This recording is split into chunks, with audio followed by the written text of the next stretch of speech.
सह्याद्री की घनी जंगलों से घिरी, बादलों में लिपटी हुई, एक दिव्य और शांत जगह, भीमाशंकर। यह सिर्फ एक मंदिर नहीं, बल्कि प्रकृति और अध्यात्म का संगम है।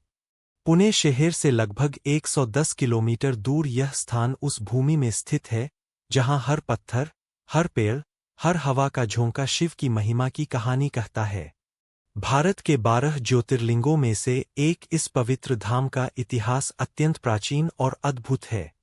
ऐसा कहा जाता है कि यहाँ भगवान शिव ने स्वयं अवतार लेकर अधर्म का नाश किया और भक्तों की रक्षा की। बहुत समय पहले सह्याद्री पर्वतों में घना अंधेरा था। घने वृक्ष इतने ऊंचे थे कि सूरज की किरणें भी मुश्किल से जमीन पर पहुंचती थीं। इन्हीं जंगलों के बीच एक विशाल राक्षस रहता था, भीम, जो कुंभकर्ण का पुत्र कहा जाता है। भीम अपनी शक्ति और क्रोध के कारण पूरे क्षेत्र में आतंक फैलाता था। लोग अपने खेत छोड़ देते, बच्चों को घर में छुपा कर रखते और रात होते ही गांवों के दरवाजे बंद कर लेते। भीम का अत्याचार बढ़ता गया और धीरे धीरे उसे स्वयं को ईश्वर से भी अधिक शक्तिशाली समझने की भूल होने लगी। एक दिन उसके मन में विचार आया, अगर मैं भगवानों को ही पराजित कर दूं, तो दुनिया में मेरा कोई मुकाबला नहीं रहेगा। यह सोचकर वह देवताओं और ऋषियों को परेशान करने लगा। तपस्वियों की साधना भंग करता, गांव के लोगों को कष्ट देता और लगातार विनाश फैलाता।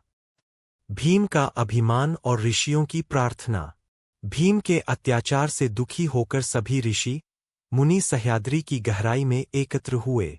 उन्होंने त्रिलोकीनाथ भगवान शिव से रक्षा की विनती की। उनकी करुण पुकार ने कैलाश पर विराजमान महादेव को विचलित कर दिया। शिव बोले, धर्म की रक्षा और अधर्म का नाश वही करेगा जिसे इसकी आवश्यकता हो। मैं स्वयं पृथ्वी पर जाऊंगा।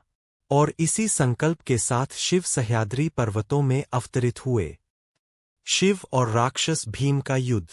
एक दिन भीम को पता चला कि एक साधारण तपस्वी उसकी शक्ति को चुनौती देने आया है।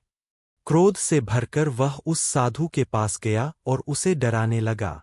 लेकिन वह साधु शांत और स्थिर खड़ा रहा। भीम ने गरजकर कहा, अरे साधु, तू कौन है जो मुझसे भिड़ने आया है? तभी साधु के चेहरे पर तेज फैलने लगा। उसकी जटाएं आकाश को छूने लगीं। उसके 3 नेत्र खुल गए। भीम स्तब्ध रह गया। सामने खड़े थे महादेव स्वयं। फिर क्या था? एक भयंकर युद्ध छिड़ गया।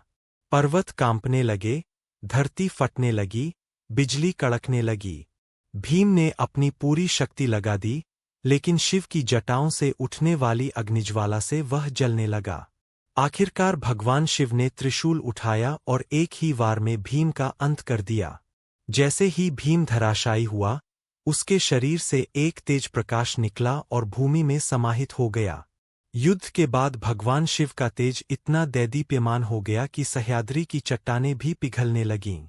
तब ऋषियों ने शिव से निवेदन, अगर कहानी अच्छी लगी हो तो चैनल को सब्सक्राइब करो, वीडियो को सपोर्ट करो और कमेंट में जरूर लिखो, जय भीमाशंकर।